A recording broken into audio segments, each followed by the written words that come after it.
Olá, fotógrafo, fotógrafa, bem-vindo à nossa primeira aula deste curso de fotografia gratuito. Eu espero que você aproveite e que esse conteúdo possa fazer com que você obtenha mais clientes, que você melhore a sua fotografia e alcance os objetivos que você almeja. Nesta aula eu vou te ensinar como fazer boas fotografias com qualquer equipamento. Primeiro passo para que você consiga fazer boas fotografias é a luz.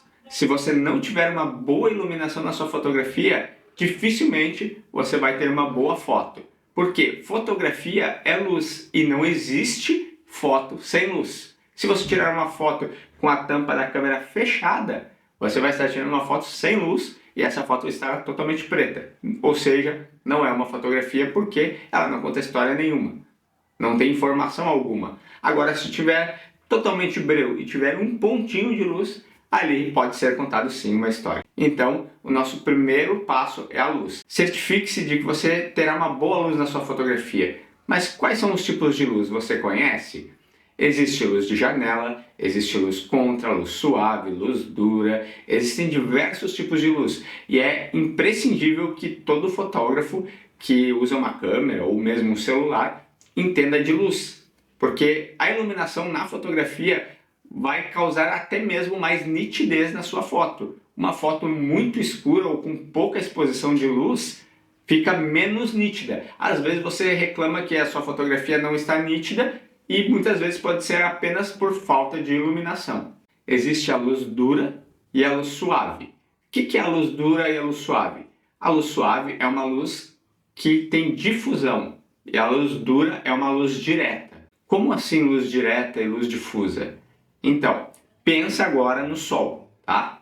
Quando o Sol está sem nuvem alguma cobrindo ele, isso é uma luz direta, é uma luz dura. Quando o Sol tem nuvens cobrindo ele, ele está difuso. E essas nuvens elas causam difusão, suavizando o efeito da luz do Sol, tornando ela mais leve ao toque da pele. Então você sente menos calor e essa luz ela fica mais suave. Você vai perceber que nas luzes suaves a sombra ela é esfumaçada. Na luz dura, por isso o nome de dura, a luz ela é marcada. Você vai perceber que a luz ela fica, a nitidez, a dureza da luz ela fica totalmente marcada nas sombras. E quando a luz é suave, a dureza e a nitidez das sombras é quase nula, ela fica esfumaçada. Ela cria um certo efeito de degradê na luz suave.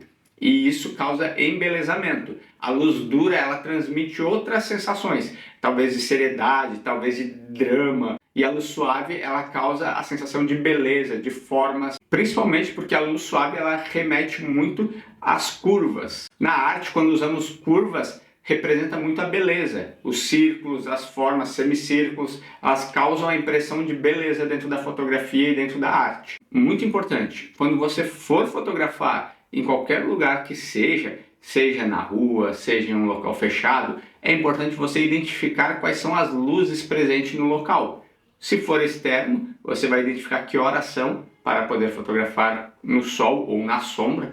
Normalmente, quando iniciamos um ensaio fotográfico, por exemplo, se o horário é muito cedo e o sol ainda está muito alto, eu e a Isabel nós começamos as fotos nas sombras. E procuramos algum lugar onde haja 100% de sombras e fotografamos lá, para não acontecer aquele efeito que vemos nas fotos onde a luz fica muito alta, de criar muitas sombras nos olhos. Alguns fotógrafos fazem, inclusive, fotos na luz dura e pedem para que os noivos ou os casais fiquem com a cabeça levantada. Mas a impressão que a gente tem desse tipo de fotografia é que você está sendo abduzido por um disco voador. Então, eu te aconselho a fotografar nas sombras ou esperar o horário de boa luz. Ou espere o horário onde a luz está mais baixa, que é no horário do pôr do sol. Ou até 1 hora antes do pôr do sol. É quando a luz começa a ficar mais baixa e a posição solar ela vai acabar iluminando os seus olhos mais de frente. Então, dessa forma, a luz ela fica mais apta para você fotografar. Entenda da luz. Se você chegar em uma casa de festas para fotografar, entenda quais são as luzes presentes, quais são as cores de luzes presentes. Como que você vai usar essa luz? Você vai usar algum auxiliar de luz, iluminação de segunda luz, de auxiliar, de flash, de LED, como que você vai usar isso? vai usar o flash em cima da câmera, vai apontar para cima, o teto é muito alto, o teto é muito baixo. Como que você vai fazer essa luz? Que cor que é o teto? Por exemplo, em algumas casas de festas o teto é de madeira e pode ser um tom meio marrom avermelhado. E quando você joga a luz branca nele, a luz volta meio branca, meio vermelha, porque ele vai pegar aquela cor, vai rebater e vai colorir a sua foto também. É muito importante você entender de luz para que o resultado das suas fotos fiquem sob o seu controle. Afinal de contas, quem está fazendo a foto é você e o responsável pelo resultado também é você. O segundo ponto muito importante na fotografia é a composição. Ela faz parte do tripé da fotografia. A composição vai fazer com que você coloque tudo no seu devido lugar. Nós entendemos que um fotógrafo ele é responsável por todas as coisas que estão dentro do quadro fotográfico. Então, se algo está no seu quadro fotográfico e você não percebeu que estava lá, como às vezes um extintor de incêndio ou outros elementos que você talvez não gostaria que estivesse lá, por exemplo, aquela clássica foto onde a pessoa está parada e às vezes saem uns galhos de árvore e às vezes fazendo até chifrinho nas pessoas, a culpa é sua, que não viu e fotografou dessa forma. Então tudo que você está contando na sua fotografia faz parte da mensagem que você está transmitindo com a sua foto. E quais são essas mensagens que você está transmitindo? Como você está transmitindo? Quais são as sensações que as pessoas que estão olhando a sua fotografia têm ao olhar a sua foto? Eu vou te falar aqui sobre alguns tipos de composição.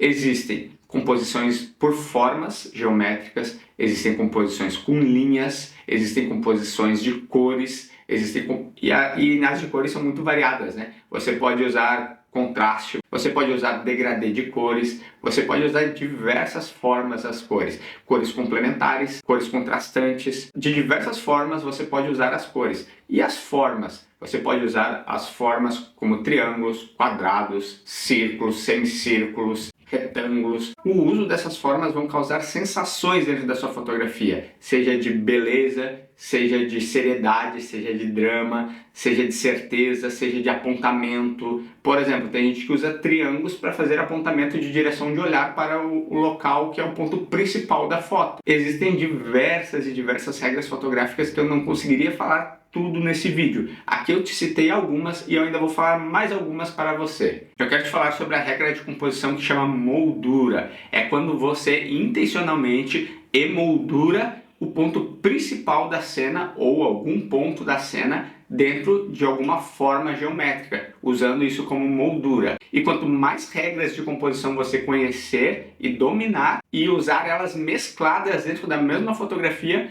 muito mais interessante fica essa história que você está contando. Vamos para a parte prática da composição. Eu vou te dar um exercício que eu mesmo fiz quando eu estava aprendendo e dominando as regras de composição. Você vai pegar esse vídeo e vai assistir sobre essas regras que eu estou falando. Pesquisa na internet também referências sobre cada uma dessas regras. Você vai pegar alguma modelo, um casal e você vai treinar essas regras de composição na sua fotografia.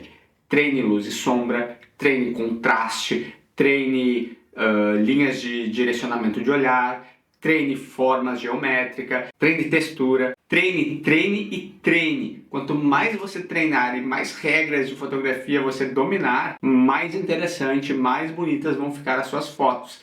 E para você usar essas regras, você não precisa ter uma câmera boa. E o terceiro ponto é direção fotográfica. Mas o que é direção fotográfica? Direção fotográfica nada mais é do que você direcionar o seu cliente, a pessoa que você está fotografando, para levar ela de um ponto A a um ponto B. Com a direção você vai auxiliar com que as pessoas ou aquilo que você está fotografando chegue no resultado que você deseja. Eu vou te explicar de outra forma. Dentro da fotografia existem três pessoas. A primeira é o fotógrafo, que é o narrador. A segunda é o que ou quem você está fotografando, se chama assunto. E a terceira é o observador, a pessoa que está olhando as suas fotografias prontas. O que o observador está entendendo da sua fotografia, da mensagem que você está contando sobre o assunto. O narrador, que é o fotógrafo, vai contar uma história sobre o assunto para essa terceira pessoa, que é o observador. Qual é a mensagem que você está contando com a sua fotografia? Eu quero te incentivar a usar da direção fotográfica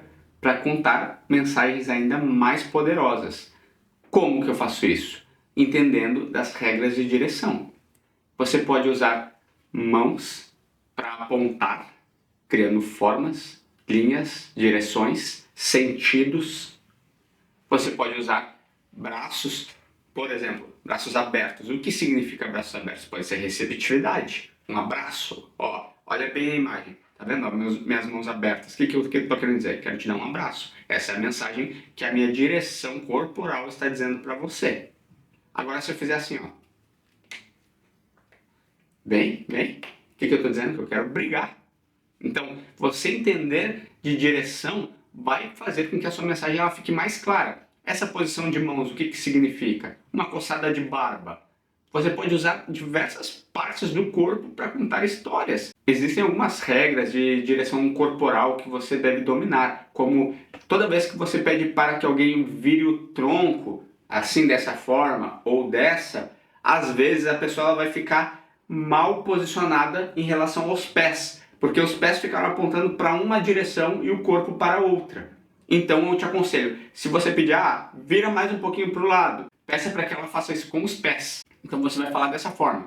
Vire os seus pés para a esquerda. Quando ela virar os pés, automaticamente o corpo vai virar também. E dessa forma você vai ter mais assertividade na sua direção fotográfica. Cuide com algumas direções, como casais, quando fica um de frente para o outro. Muitas vezes os narizes ficam um dentro do outro. Então cuida com os narizes, cuida com o noivo. Muitas vezes ele está sendo fotografado, ele está com vergonha, ele vai esconder o rosto atrás da noiva. E eu já ouvi e vi diversos fotógrafos e reclamações de noivas dizendo que no seu ensaio fotográfico não aparecia o rosto do noivo. A maioria dos noivos tem vergonha ou não gosta muito ou tem problemas de autoimagem e eles não querem mostrar o rosto. Então é importante que você se atente a esses detalhes. Se você quer ser um bom fotógrafo e fazer boas fotos com qualquer equipamento, você tem que se atentar aos detalhes. Você tem que se atentar a como que esses noivos estão, se eles estão bem, se estão com vergonha. Então é importante que você saiba quebrar o gelo, que você consiga entrar na mesma frequência que essas pessoas estão, para que você fale a mesma linguagem que elas e elas não tenham vergonha de ser elas mesmas na frente de você. E dessa forma a sua mensagem vai ficar mais clara e a sua direção mais precisa. Outra dica muito importante para que você faça com que as pessoas fiquem melhor dentro da sua fotografia, você tem que entender de pessoas. Por exemplo, algumas pessoas não gostam do próprio nariz. Muitas vezes ela vai chegar na hora do ensaio e ela vai te dizer o seguinte: eu não gosto de fotos de perfil. Dessa maneira, ó. Por que ela não gosta de fotos assim? Porque normalmente o nariz delas às vezes é grande e ela pensa que vai ficar feio, porque em algum outro momento ela já teve a experiência de ver uma foto de lado e não gostou, ou até mesmo na frente do espelho, né? Fale para ela o seguinte: pode ficar tranquilo que a gente domina fotografia e você vai ficar bonita ou bonito até mesmo em fotos de lado. E ele vai dizer, duvido. O que você vai fazer nessa situação? Você vai fotografar em 45 graus. Não totalmente de lado assim, mas encaixando o nariz dessa pessoa dentro da maçã do seu rosto, do rosto dela no caso, né? Dessa forma, o nariz ele não se sobressai, dando a impressão de que é grande. Essa é uma técnica de direção fotográfica que vai fazer com que você consiga fotografar mesmo pessoas que têm o nariz grande, deixando elas bonitas. Ou aquela pessoa que tem preconceito com o braço, que sempre vai dizer, não me deixa no canto da foto por causa da distorção da lente que vai me deixar gordo e não sei o que. O que você vai fazer? Não faça o bracinho chaleira, faz o cotovelinho para trás, ó. Opa! Dessa forma, você tira a impressão de braço gordo que muitas mulheres têm. Joga a chaleirinha para trás, ó. Ou então você guarda mais a mão, joga lá na perna, na coxa, ó. Guarda, não deixa tão aberto, guarda o cotovelo assim, ó. Dessa forma você muda a direção do braço e normalmente essa parte não aparece tão larga quanto essa. Dessa forma você vai ser mais assertivo na direção das suas fotografias. Esse tripé que nós te ensinamos nessa aula vai fazer com que você tire boas fotos independente do equipamento que você tem. A fotografia ela não está no equipamento, mas ela está na sua visão fotográfica. Por que esse tripé me auxilia tanto assim a fotografar bem, independente da câmera que eu tenha? Porque ele vai trabalhar na sua visão fotográfica e não dependendo do equipamento que você tem. Se eu, Felipe, com conhecimento de fotografia e técnica que eu tenho hoje, pegar a pior câmera que existe para fotografar, ainda assim as minhas fotos vão ficar bonitas e boas, porque eu não dependo do equipamento, eu dependo da minha luz, da minha composição e da minha direção. E esse tripé vai fazer com que você também consiga fazer excelentes fotos, independente do equipamento que você tem hoje nas suas mãos. Quer receber mais conteúdos como esse? Se inscreve aqui embaixo e também no nosso Instagram. Entra lá no nosso canal Raízes da Fotografia. Lá nós compartilhamos conteúdos exclusivos para o pessoal do Instagram.